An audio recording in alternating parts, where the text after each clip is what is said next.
이사야 6장 말씀은 제가 그 제자훈련 교재의 사명에 대해서 말씀 나누는 교재가 있습니다. 그래서 또 반드시 우리가 훈련받을 때에 이 말씀을 깊이 서로 또 나누고 하는데, 또 그렇게 해서 말씀을 보고 또 제가 종종 가끔씩 이사야 6장 말씀을 여러분과 함께 나누기도 했습니다. 오늘은 동일한 본문인데 계속해서 지금 주님의 얼굴을 본다라고 하는 그런 주제로 또 이 동일한 이 말씀을 한번 봅니다. 우리가 지금 매일 생각 아침에 이제 아침마다 또 창세기의 아브라함에 대해서 지금 델리 브레드 매일 성경이죠. 보고 있는데 하나님께서 이제 복이라는 단어를 씁니다. 아브라함이. 우리가 예를 들어서 장현철이는 복 받았어. 누구누구는 복을 받았어. 이렇게 우리가 우리말로는 말을 하지만 성경의 정확한 언어적인 표현을 보면 나는 복이 받아졌다라는 거예요. I was blessed. 그러면 반드시 영어에는 물론 이 히브리나 헬라도 그래서 뒤에 누구에 의해서란 말이 붙어 있어요. 그거는 반드시 문장에 나와요. I was blessed by the Holy Spirit. 그렇게 나오는 거죠. 나는 성령에 의해서 복을 받았다는 거예요. 그런데 우리말은 나는 복 받았어. 이렇게 말하면 내가 능동적으로 내가 무엇을 했던 것인지 내가 복을 받아졌는 것인지 그 말 자체가 의원적으로 분명하지 않아요. 그러나 복 받은 어떤 결과를 얘기한다 그러면 틀림이 없지만 내가 무엇을 움직여가지고 복이 된 건지 아니면 누군가에서 복을 받은 건지 그 말이 분명하지 않는. 그러나 이 성경에 blessed라는 단어가는 반드시 우리 영어에서 말하는 수동태로 되어 있어요. I blessed라는 말이 없다는 거예요. I was, you were blessed라는 말이 나오지만 you blessed라는 말은 없다는 거예요. 그러니까 성경은 하나님에 의해서 성령에 의해서 복을 받는다라는 표현이에요.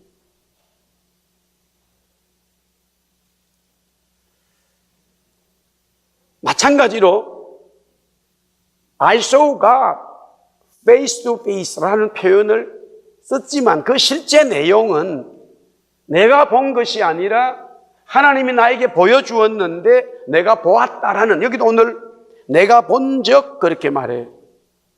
I saw라는 말로 시작되어져요.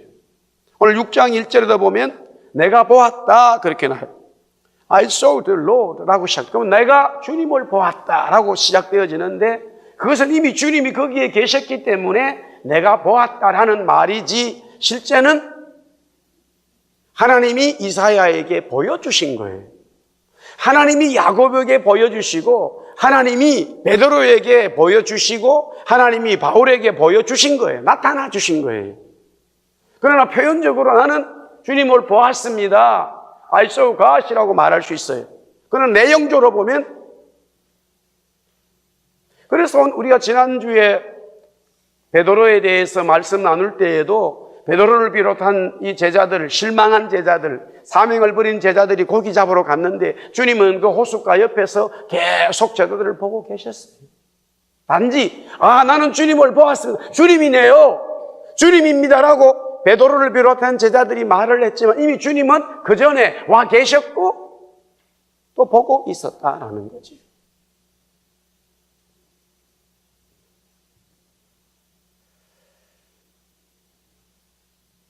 그래서 표현적으로 나는 주님을 보았습니다 라는 말은 나는 주님 만났어요. 나는 주님에 의해서 구원받았어요. 거룩하게 되어졌어요. 하늘의 시민권을 가졌어요. 사명자가 되었어요. 진정한 삶이 무엇인지 깨달았어요. 어떤 표현을 쓰더라도 그 단어 속에 다 함축적으로 들어가 있다는 거예요. 나는 주님 보았어요. 그럼 나는 주님 만났다는 거고 나는 주님의 자녀가 되었다는 거고 이제부터는 새로운 인생 거듭났다는 이야기예요.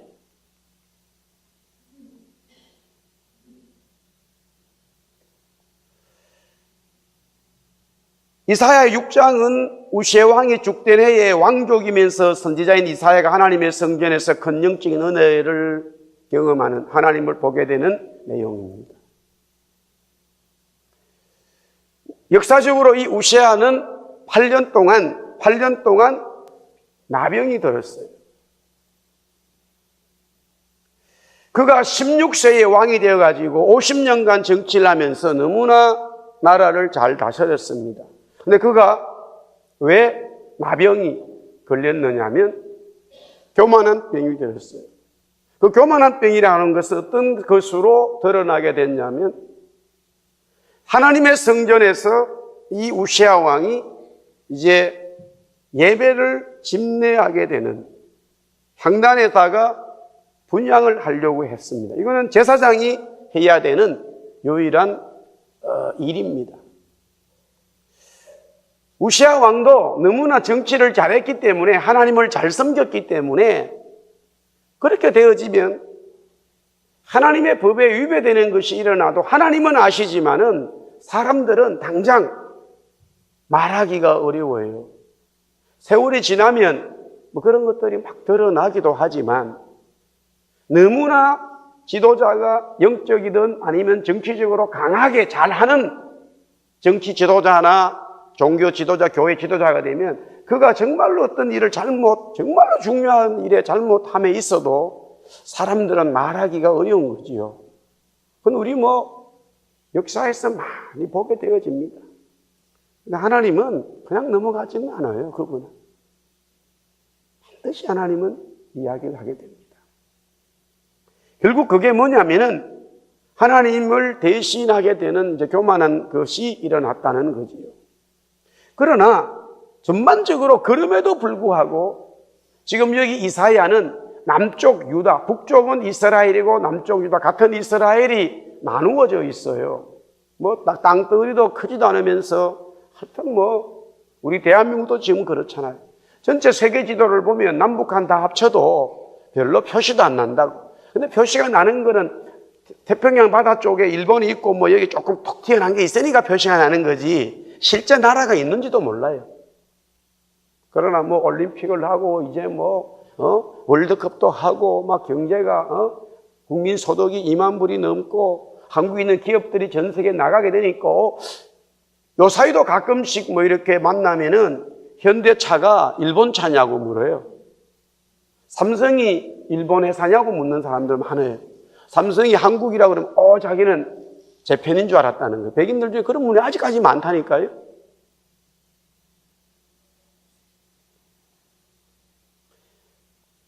우시아 왕이 하나님 앞에 그렇게 교만한 humble-하지 못한 어떤 행위가 있다 하더라도 전체적으로 평가를 내릴 때는 잘했다라고 평가 내릴 수밖에 없어요. 왜냐하면은 솔로몬 이후에 나라가 나누어 디바이디드 되어졌을 때에 북쪽 이스라엘은요 수백 년 세월이 흐르면서요 한 명의 왕도 하나님 섬기지 않아요. 정말로 신기하고 놀라울 일이에요. 전혀 복음을 대해서 모르는 그 나라 같으면 이해가 되지만 다윗 솔로몬 때는 엄청나게 하나님 섬겼거든요. 그런 역사가 있는데도 불구하고 어느 순간에 아예 안 섬긴다니까요. 이렇게 타락할 수 있을까? 타락할 수 있는 게 인간인 거예요. 그러니까 북쪽 이스라엘은 없어요. 그러니까 하나님께서는 불쌍히 여기셔서 오히려 북쪽 이스라엘에는 아주 귀한 선지자들을 많이 보냈어요. 우리가 알고 있는 여기 성경에 나와 있지 않는 선지자들도 있을 거예요. 그러나 성경을 기록한 이 선지자들 대부분의 사람들이 다 북쪽 사람들이에요.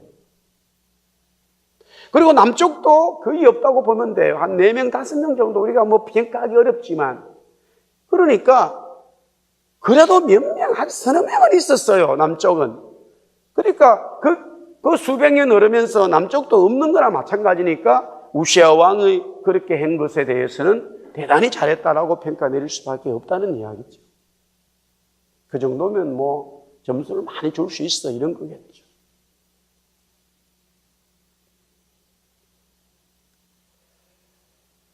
우리가 제가 지금 계속해서 이 욥기서를 먼저, 제가 지난번에 욥기서를 묵상하면서 엘리바스가 이제 욥에게 말하는 내용을 가만히 본문을 보니까 이건 정말로 성경의 본질이더라고요. 단지 적용적으로 욥에게 적용되어졌을 때 그 해석이 잘못되어진 거지만 그 본질은 본질은 맞는 말씀이었다는 거죠.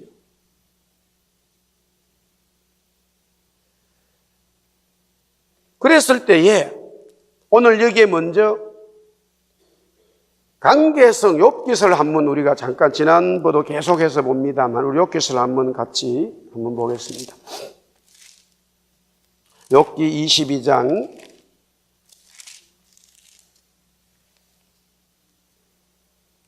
26절입니다. 우리 욥기 22장 6절 준비되어 있죠? 욥기 한번 보겠습니다. 자, 우리 한번 읽어볼까요? 시작. 이에 네가 전능자를 기뻐하며 하나님께로 얼굴을 들 것이다. 지금 엘리바스가 욥에게 그렇게 말하는 거예요. 너가 하나님을 봐야 된다.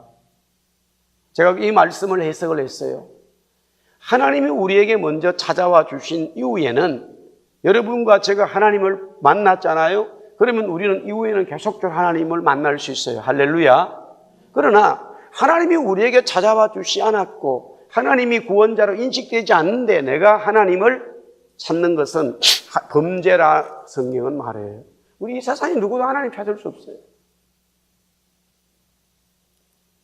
구원이. 그래서 하나님이 우리에게 은혜 주셨을 때 그 은혜를 받은 사람들은 계속적으로 하나님 앞에 기도하고 찬송하면 하나님이 받으신다는 거예요. 그러니까 지금 이미 욥은 하나님을 섬기는 사람이었기 때문에 내가 이런 고통과 고난을 당하는 것은 하나님을 제대로 보지 않았다고 이제 친구가 말하는 거예요.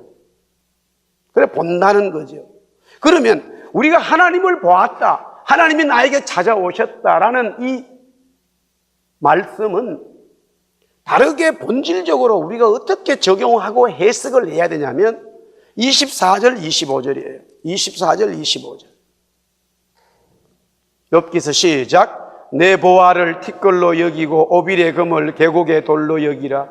그리하면 전능자가 내 보화가 되시며 내게 고귀한 은이 되시리니. 하나님이 나에게 찾아오시고 또한 내가 하나님을 바라본다라고 고백했을 때 나는 하나님 만났어요, 하나님 보았어요 라고 진정으로 고백된다면 그때부터 우리의 삶의 본질, 우리 영의 본질, 우리 육신과 마음의 모든 삶의 본질은 하나님이 중심에 있어야 되는 거예요.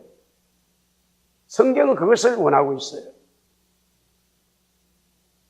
오늘도 우리가 창세기 12장을 보면 하나님께서 아브라함을 부르실 때에 크게 보면 두 가지를 버려야 하는 거예요. 두 가지. 그럼 또 두 가지가 똑같은 게 와요. 두 가지가 뭐냐면 하나는 땅을, 네가 사는 땅을 버려라. 그럼 내가 새로운 땅을 주마, 가나안 땅. 또 네가 가지고 있는 혈연적인 혈통을 끊어버려라. 그럼 내가 새로운 혈연을 만들어줘. 그게 하나님 말씀하는 민족이에요.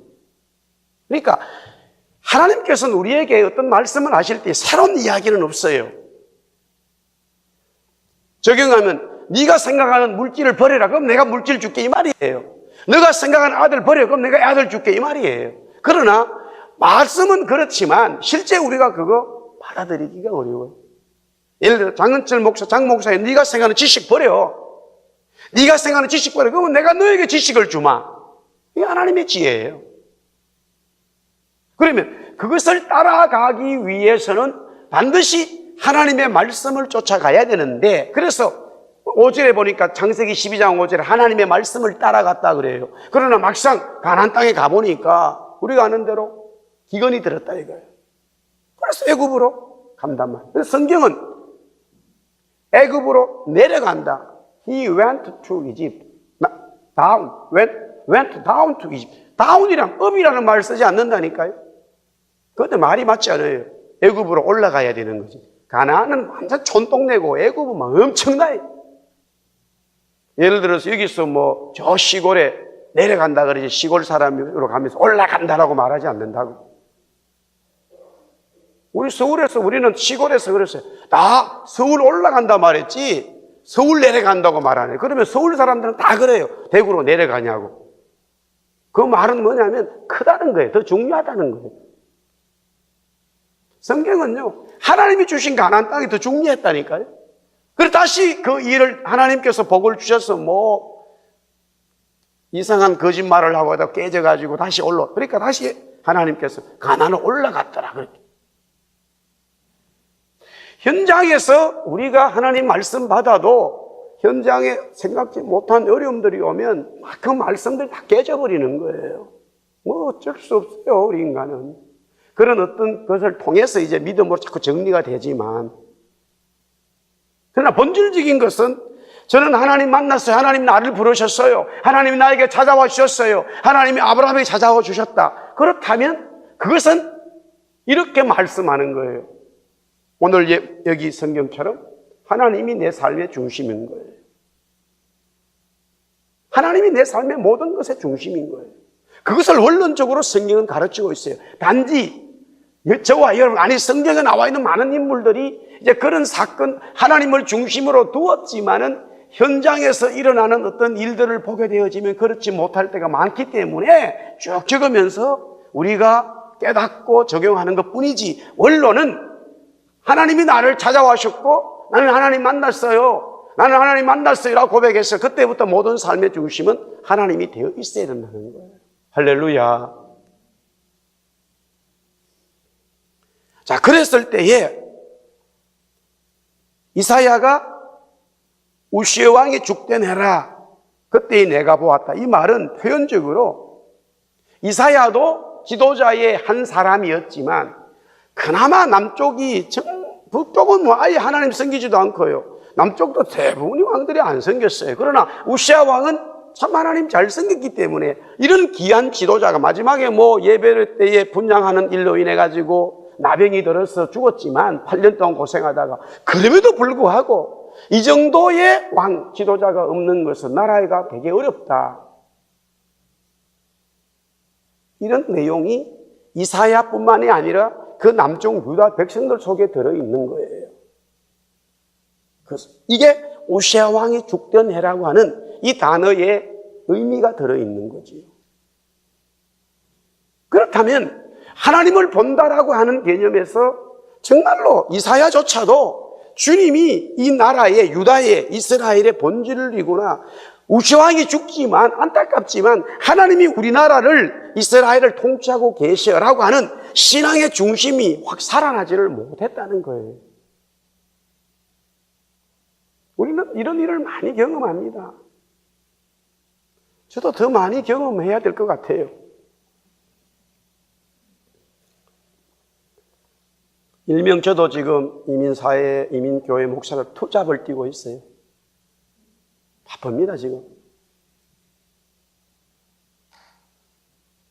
I have served two churches. 지금 두 교회를 섬기고 있어요. 당장 그쪽 저쪽 교회도 지금 뭐 수요일, 금요일, 뭐 새벽 기도는 제가 부목사님 다 맡겼지만 어떤 것도 제가 도장 찍지 않으면 나갈 수가 없어요. 법적인 대단한 사람이 됐어요, 제가.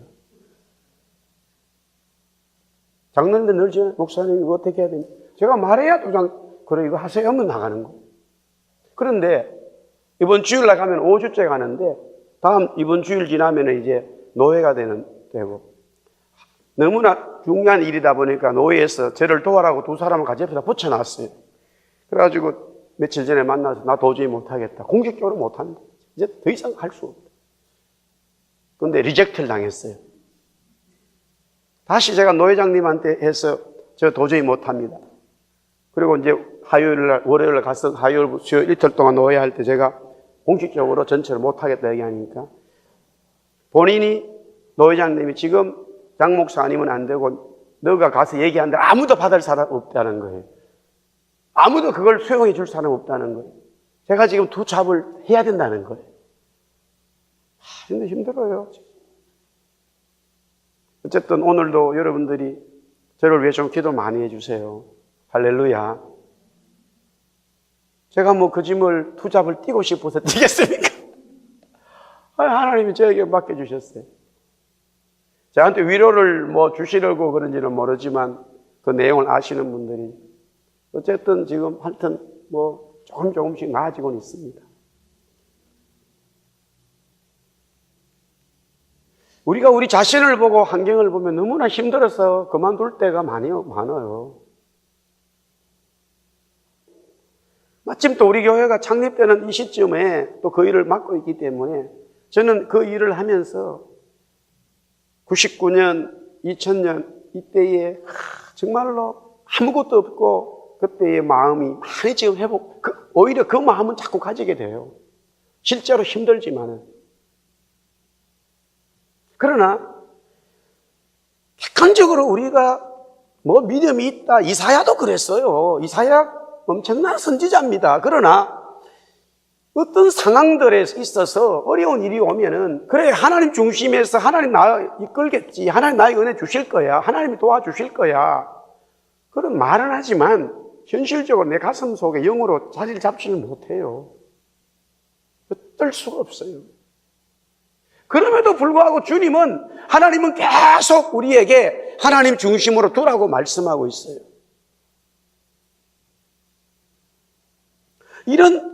그러니까 내 삶과 내 영과 하나님의 영이 자꾸 이렇게 서로 융합이, 하모니가 되지 않으니까, 하모니가 되지 않음에도 불구하고 하나님은 계속해서 우리에게 하나님 중심으로 돼야 된다라고, 그래 너가 복을 받는다라고 성경은 자꾸 말씀하고 있지요.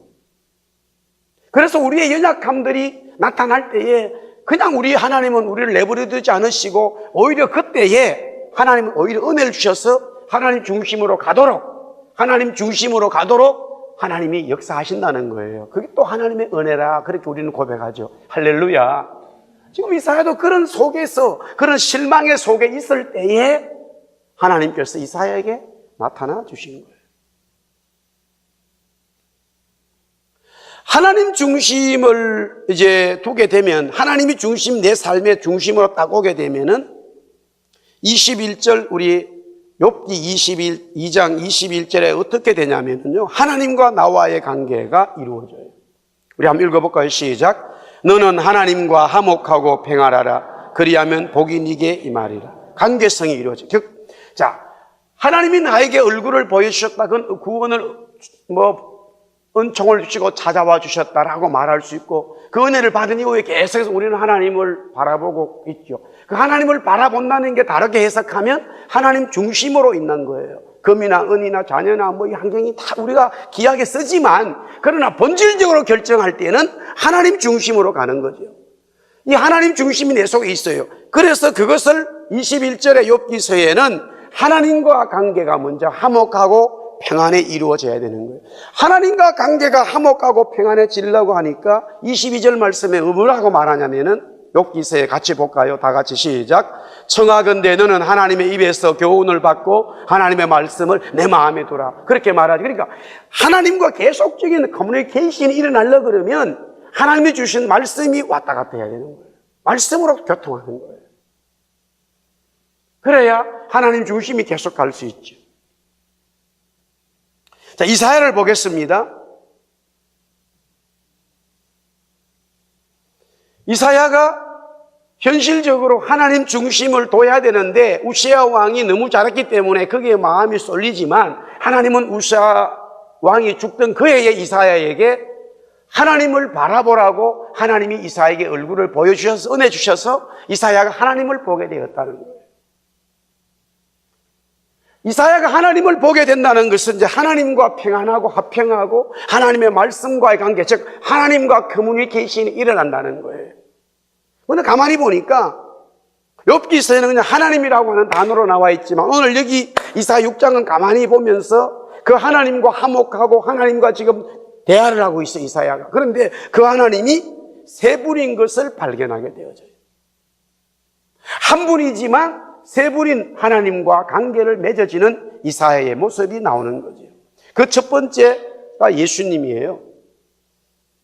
그래서 구약에 주께서라는 말, 우리가 이제 영어로 번역하면 The Lord라는 말이 나오는데, 이걸 갖다가 야훼라는 말이에요. 여호와라는 말은 실제적으로 Almighty가, 즉 전능하신 하나님이 실제적인 내 삶에 역사하신다는 개념이 있어요.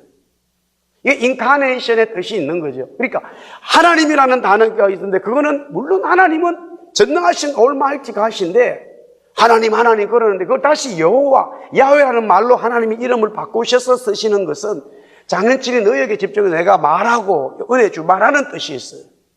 그러니까 그것은 이 땅에 오실 예수님을 이미 미리 얘기하고 있다고 하는 사실이죠. 반드시 예수님이 이 땅에 오셔야 돼요.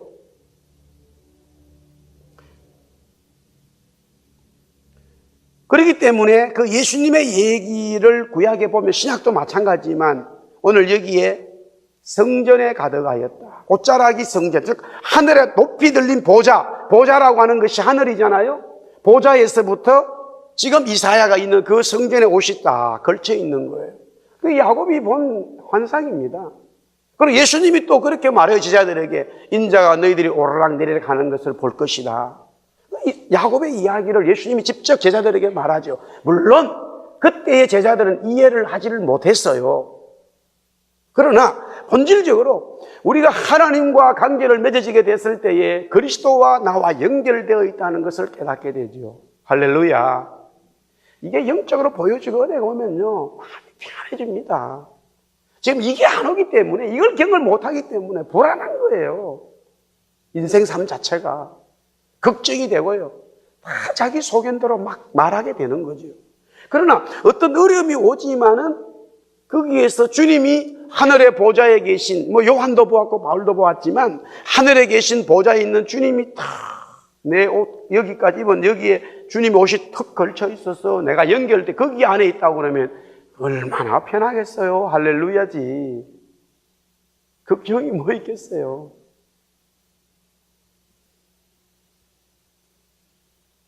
이사야가 그것을 보았다는 거죠. 여기에 성전이라고 하는 것은 주님 자신을 말하고, 그래서 3일 만에 성전을 짓겠다고 예수님이 말했고, 결국 바울은 그리스도를 영접한 사람들의 모이는 것이 바로 성전이란 말이에요. 그래서 성전으로 연결되었다고 했던 에스겔의 얘기든 성경에 보면 항상 그건 주님의 얘기였어요. 오늘도 이 밤에 주님이 우리와 함께 계심을 믿습니다.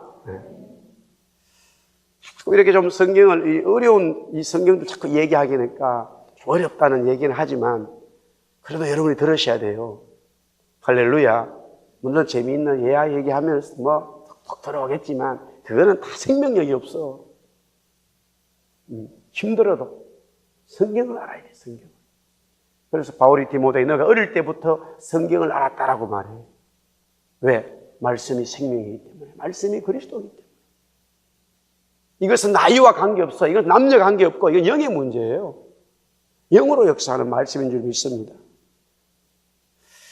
자, 하나님과 관계가 되어진다는 것은 두 번째 보니까 성령 하나님을 발견하게 되죠.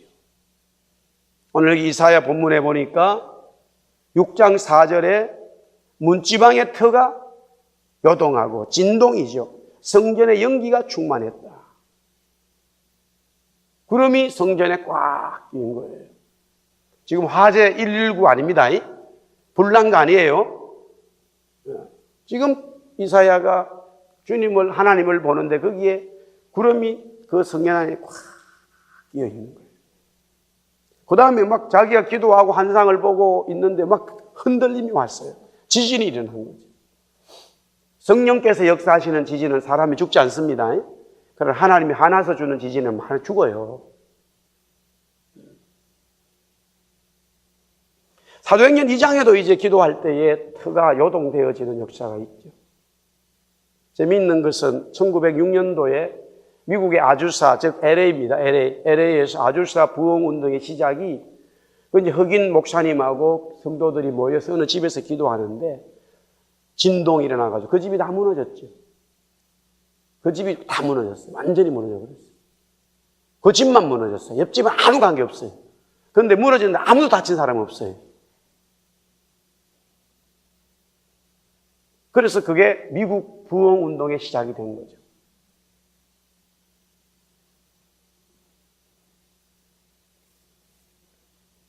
하나님이 움직이시면 하나님이 이 세상을 창조하셨는데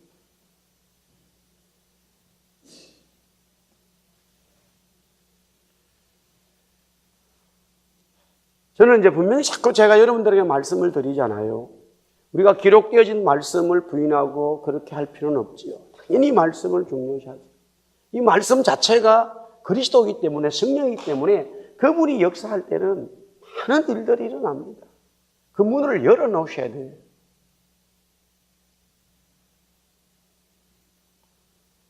우리 꼬장꼬장한 분들이 있어요.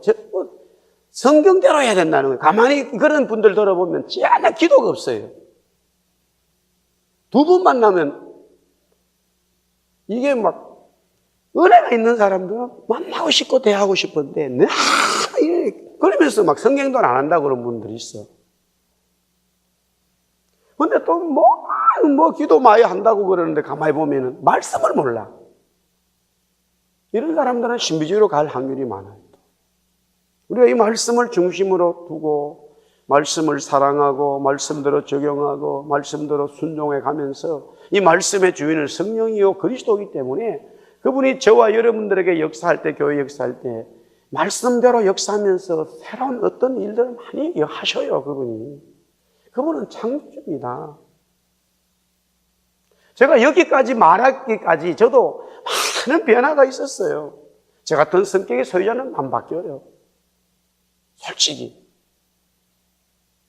근데 반대로 제가 바뀌었기 때문에 다 바뀔 수 있어요. 근데 조건이 하나 있어요. 괜히 엉뚱한 짓 고집 피우다가 아프지 말고 어려운 당할 일도 없어요. 순종하고 나가면 그냥 하나님 은혜 주시는데 마음으로 받아들이면 되지. 기도할 때 뭐 어려움이 있어요. 기도할 때 문지방의 성전의 문지방이 탁 움직이고 우리의 몸에 떨림이 있고 은혜가 있는 성령의 은총이 있습니다.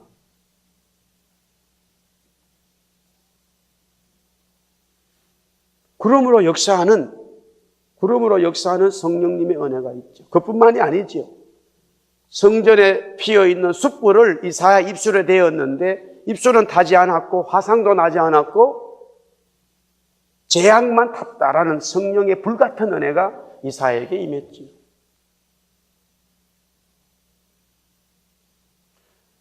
그래서 자꾸 얼굴을 본다는 것은 기도로 자꾸 가게 되는 이야기가 주님과 교통을 하고 교제할 때에 주님이 이 말씀을 보세요. 여호와는 나의 목자시다. 내가 부족함이 없다. 그 말씀을 알아도요. 저와 여러분이 암기하고 알아도 실제적으로 그 말에 능력이 없다니까요. 다시 말씀드릴게요. 너가 기도하면 다 된다. 그거 백날 들어도 실제 영으로 역사하지 않으면 그게 살아 움직이질 않아요. 아니 하나님이 다 도와줄게 부족함이 없어. 그 성경 모르는 사람이 있어요. 어떤 집집마다 달아놨잖아요. 그러면서 거실에 붙어 있는데도 막 걱정하고 있다니까요.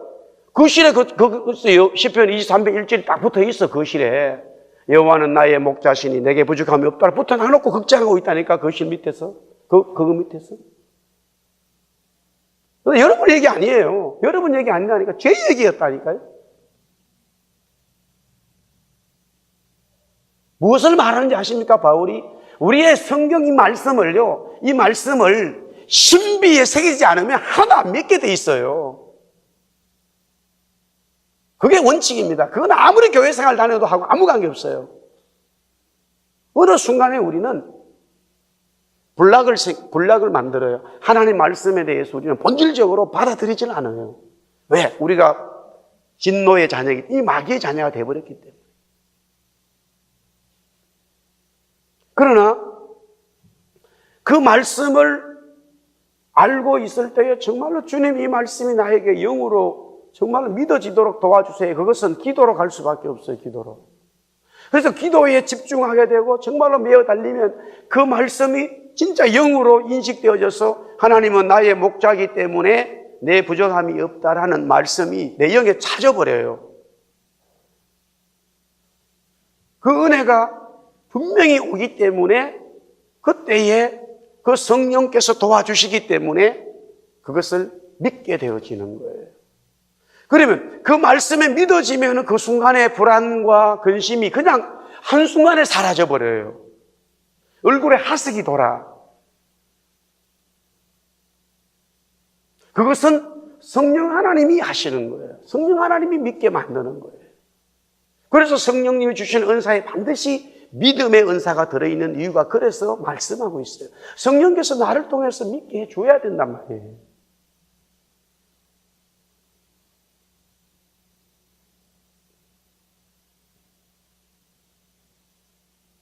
뭐 지나간 어떤 이야기지만은 우리 혜성이가 이 이빨 때문에 어릴 때 뭐 아파가 일주일 그냥 아파 있었다니까요.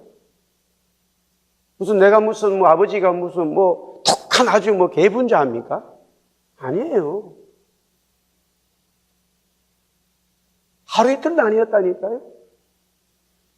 일주일 동안 그래 아파 있었다니까요.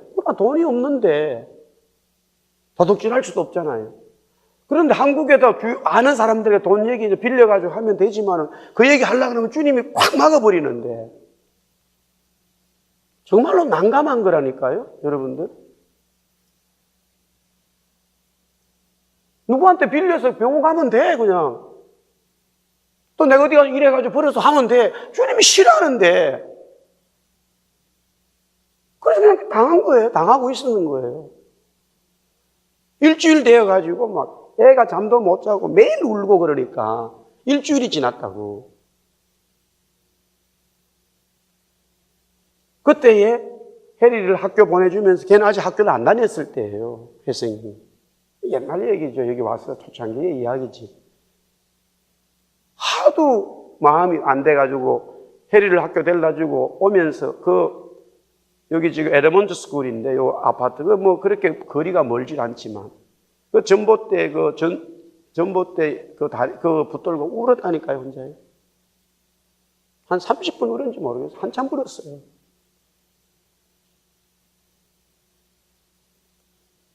우는 게 기도잖아요. 계속 울면서 하나님 일주일이 지나면 도무지 하나님이 뭐 제가 뭘 못하겠습니까? 그냥 하지 말라 해서 안 한 거고 그렇기 때문에 이 상황이 오는 게 아니냐. 울었다. 한참 우는데 그 전봇대를 붙들고 혼자 뭐 이렇게 9시 애 학교 보내다 주고 혼자 울은 거예요. 한참 우는데 성령께서 제 마음에 은혜를 주시더라고요. 은혜가. 그러니까 그 눈물이 거쳐지면서 내 마음에 평화가 쫙 밀려오는데 하나님이 은혜를 주시더라고. 성령께서. 그런데 은혜를 주시면서 이런 마음이 들어. 오늘은 하나님이 뭔가를 하시겠구나 하는 확실한 응답이 왔다요. 그래서 집에 와서 10시, 11시, 12시, 1시 뭐 아무 일이 없어요. 그냥 우리 아파트에 있었으니까. 점심이 지나고 2시 뭐 제가 정확한 시간을 모르겠지만 뭐 점심 지나고 나서 누가 전화가 뜨리링 왔어. 전화를 받으니까 선배 목사님인데 어떤 분이 그분은 홈스테이를 하고 있었어요. 민박도 하고. 자기 집 방에 다 찼다는 거예요. 우리는 그거 하지 않았거든. 그런데 자기가 생각이 나서 우리가 아파트 2개, 방 2개인데 뭐 4명이 한 방에 다 잤어요. 그래서 어떻든 간에 그 사람을 좀 보낸다는 거예요. 제가 생각이 나가지고. 그래서 근데 뭐 여기서 올 줄 알고 기다렸지만 뭐 시간이 상당히 잘 오지를 않아. 이 사람이 우리 집을 못 찾았어요. 어쨌든 연결돼가지고 와가지고 가이드 하는 사람도 왔는데 그래서 자기가 보름 동안 있는다 이거예요. 밴쿠버에. 그러면서 뭐 그 사람하고 얘기하면서 우리가 얼마를 받아야 되는 자기들끼리 얘기하더니 뭐 800불을 보름에 800불을 주겠다는 거예요. 근데 한꺼번에 800불은 우리에게는 천문학적인 숫자였어요. 그래서 400불을 잘랐다니까요, 주인이 내가. 너무 많다고. 더 달라고 얘기한 게 아니라 그 사람이 800불을 준다는데 너무 많다고 해서 우리가 400불을 잘라버렸어. 그래서 400불을 받았다니까. 그러니까 이 사람은 막 좋아가지고 막 그러는 거예요. 그래서 400불 받아가지고 11조 40불 떼놓고 진로 받으러 갔어요. 그러니까 100불 진로비 나왔어요.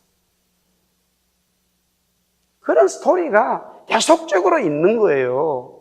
왜 그러냐면은 저도 그렇게 하고 싶은 게 아니었어요. 그러나 제가 그렇게 되어진 이유는 진짜 성령님 안 믿었다니까. 자꾸 얘기하지만 우리 교회가 14년에 여러분들 이 말씀을 들으면 정말로 하나님 믿어요. 안 믿어. 우리 여기 학생들 여러분들이 정말로 성령님 믿어요. 하나님 믿어. 여러분의 인생이 끝난 거야. 할렐루야. 안 믿기 때문에 그런 거라고. 물론 금절만 나오니까 너무 기이해요. 그러니까 이제 믿도록 해야지.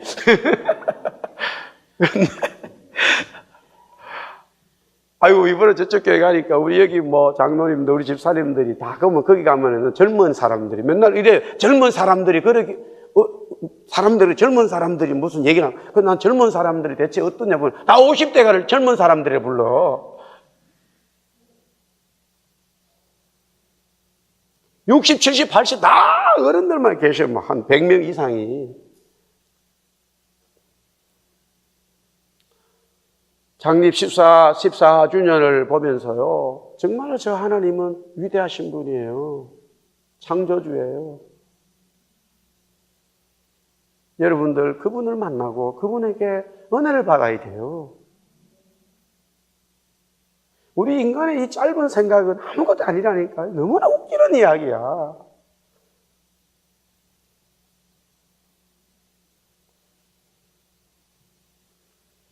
성전에 있는 불이 있는 걸 갖다 가져와가지고 이사야에게 입술에 대는데 어떻게 입술이 안 타겠냐고요. 그런 일이 누가 할 수 있어요? 하나님밖에 할 수 없다니까요. 하나님만 하실 수 있는 분이에요. 우리가 하면 다 타버린다니까요. 그 성령님이 계셔요.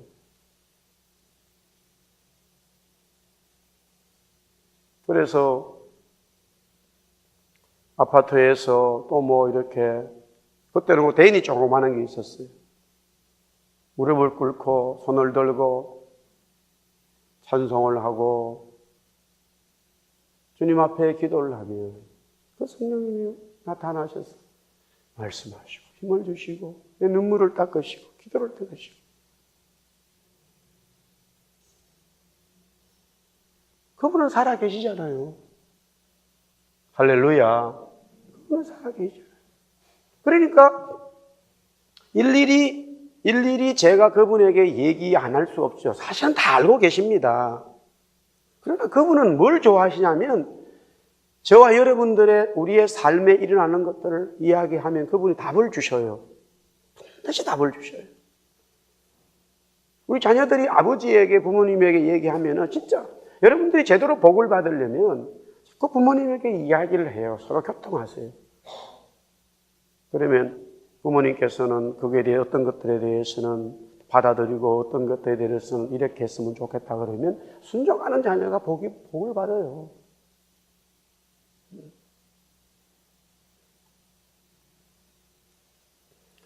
그리고 또 이사야가 보니까 이제 하나님과 관계가 일어나는데 세 번째 우리가 아는 성부 하나님을 만나게 되죠.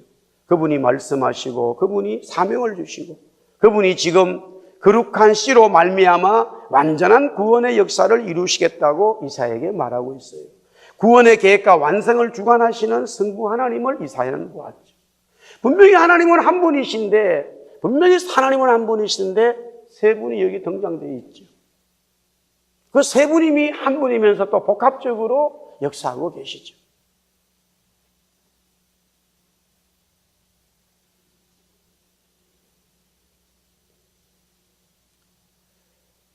하나님의 은혜, 하나님과 관계가 일어나고 그 말씀의 은총이 있을 때에 우리는 반드시 당사자는 험벌해야 돼요. 겸손해야 돼요. 왜? 하나님의 응답이 오기 때문에. 그래서 이사야는 응답을 받았어요.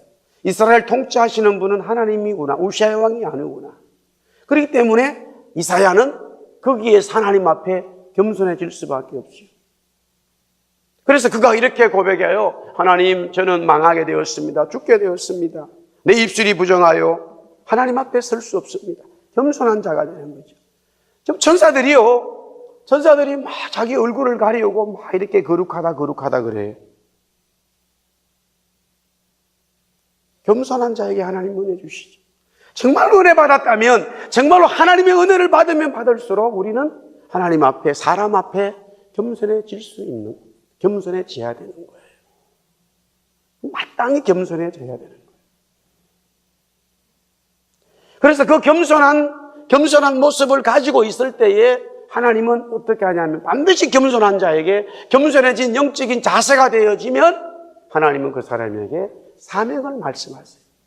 이것은 필수 요소예요. 필수 과목이에요. 하나님 은혜 받고 하나님과 관계가 일어나서 하나님이 나를 구원시키고 성령이 나를 도와주시고 말씀으로 성부 하나님이 계속 나를 영원한 역사를 이루어 가시는구나. 그래서 그분 앞에 겸손히 엎드리고 하나님 감사합니다 찬송하고 찬양할 때에 그것으로 하나님과 나와 관계 끝나질 않아요. 반드시 마지막 장이 뭐냐면 하나님은 그 사람에게 사명을 주셔요. 반드시 사명을 주셔요. 그래서 우리는 사명을 감당해야 되는 거예요. 원주민 선교도 갈 수 있고 목회자도 될 수가 있고 순장으로도 섬길 수가 있고 이라크도 갈 수도 있고 선원으로도 갈 수 있고 반드시 하나님께서 무언가 사명을 주셔요. 그냥 그 주시는 사명대로 순종하면 되는 거예요. 반드시 사명을 주셔요. 저도 그렇게 은혜들을 나누고 있을 때 주님과 어쨌든 현실이었으니까요. 주님이 계속적으로 사명을 주셔서 그 사명이 교회를 세우는 거였어요.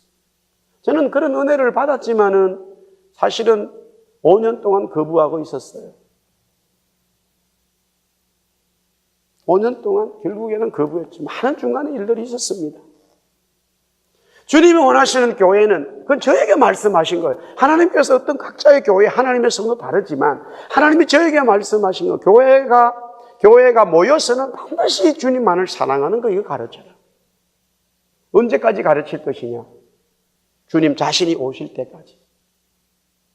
주님만, 우리 한번 따라합시다. 주님만을 사랑하자. 네. 우리 교회는 그것을 모토로 삼아야 돼요. 주님만을 사랑. 언제까지? 주님 오실 때까지. 그 다음에 두 번째 하나 더 사명을 주셨어요. 이 사랑을 온 열방에 전하라는 거예요. 내 유언이라는 거예요. 우리 한번 따라합시다. 복음을 전하자. 네, 이거예요. 이거 주님 말씀하셨어요. 주님을 사랑하는 것에 대해서는 이해가 됐지만 복음 전하는 것에 대해서는 사실은 많은 어떤 그런 정보를 가지고 있지 않았어요. 전혀 몰랐어요. 근데 먼저 하나님께서 이 캐나다를 보여주시고 여러 일들을 계속적으로 말씀하셨어요.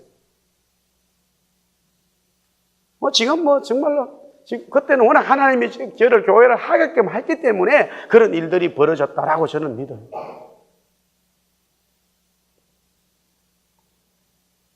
예언 아닌 예언가가 되어 있었지만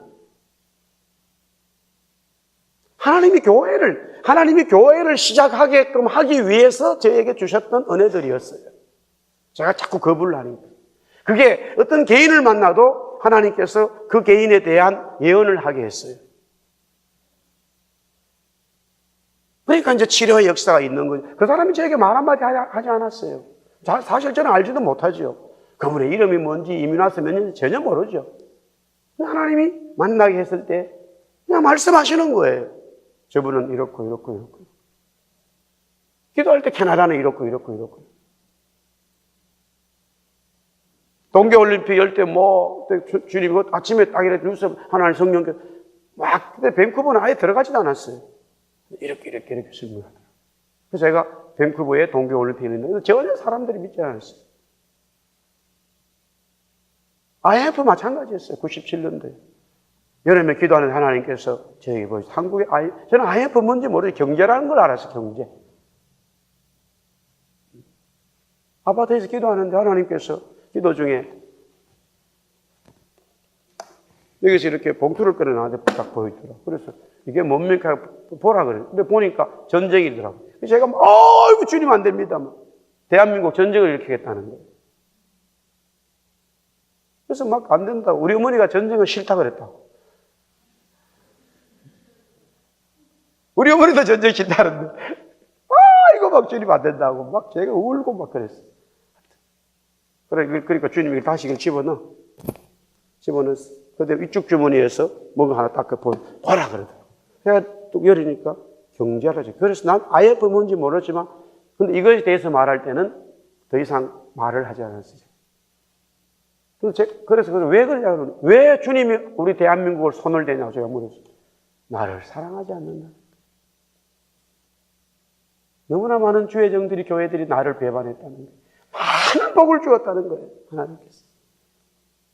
근데 그것을 보여준 것은 무슨 대한민국 예언가가 되라는 게 아니라 너는 내가 올 때까지 나만 사랑해라. 그걸 가르치기 위해서 하신 거였어요. 그때 당시는. 그게 97년 여름이었습니다. 저희들은 아무것도 하는 게 없었어요, 그때. 그래서 뭔가 모르지만은 한국의 경제적 어려움이 오겠구나. 근데 97년 가을 지나면서 IMF가 터졌잖아요. 근데 제가 그래, 당장 저도, 왜냐면 그때 한국에서 해가지고 여기 돈으로 600불, 700불 정도가 어떤 분이 5만원, 10만원 해가지고 이렇게 송금을 보내왔어요. 그러니까 성교비라 해가지고 도와줬어요, 저를. 그러면 IMF 보면 뭔가 경제 어려우면 더 힘들잖아요. 저도 당장 해당이 되잖아요. 그래서 순간적으로 그 마음을 딱 가지는데 이미 성령님은 다 아셔요. 사랑하는 종아, 너는 걱정할 게 없다는 거예요. 너는 원래부터 관계 없었다고 그러더라고요. 가만히 보니까 저는 IMF가 아무 관계 없어요. 돈이 반이 탁 줄어버렸어요.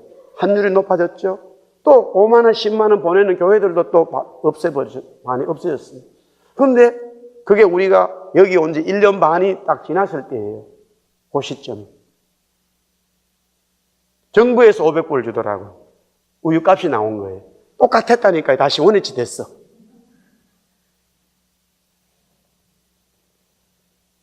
캐나다 정부에서 아이들 우리가 영주권자도 아닌데 돈 주는 거 생각도 못 했어요. 캐나다에게 고마운 거죠. 하나님은 여러분들을 정말로 사랑하시고 저를 사랑하시고 우리가 하나님만 사랑하기를 원하셔요. 제가 이런 어떤 테스티모니는 그리스도 주님을 정말 우리가 믿고 따라가는, 저도 사실 안 믿었어요. 지금도 어떤 일이 있으면, 지금 제가 제 일을 맡았지만은요, 우리 교회 하기도 어려운데 믿음이 없어요. 그래서 새벽마다 엎드려, 주님 알잖아요, 제 믿음 없는 거.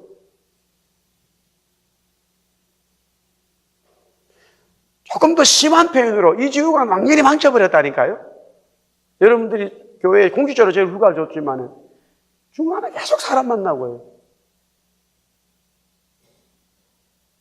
그렇게 해서 이런 일들을 보면서 그분들이 무슨 일이 있겠지만 저 자신이요, 여러분들 정말 우리 자신들이 믿음이 없어요. 저도 그게 고민입니다. 믿음 없는 목사가 이게 여러분들 담임으로 있다니까요. 정말로 이 짐을 언제 벗어야 되는지 모르겠어요. 믿음이 충만한 목사가 여러분을 리더해야 되는데 믿음이 없어요. 인격도 덜 돼버렸다니까. 이게 우리 고민이에요. 저의 고민이에요. 그럼에도 불구하고 주님이 나에게 이 일을 맡기시고 나를 통해서 역사하신다 하니까 믿어야 되는데 믿어지질 않아요. 그러나 오늘 하나님께서 이사야에게 주신 말씀처럼 우리는 그분 아니면 감당할 수 없어요. 우리는 그분 아니면 우리의 인생의 비전을 가질 수가 없단 말입니다. 그분을 사랑하고 그분의 말씀에 순종해가는 우리가 부족하지만 그것을 주님이 원하시고 있다 하는 것은 성경의 분명한 진리다 이 말이죠. 하나님은 우리와 함께 계십니다. 할렐루야.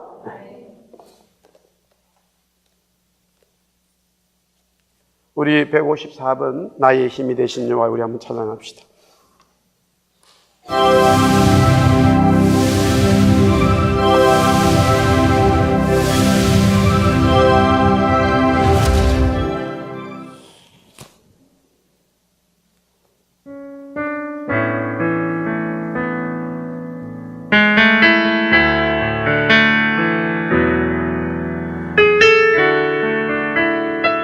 우리가 먼저 이 찬양하고 우리가 중보기도 하는 것은 먼저 우리 자신들을 위해서 먼저 기도하고 제가 좀 중보기도 여러분 함께 또 나누기를 원합니다.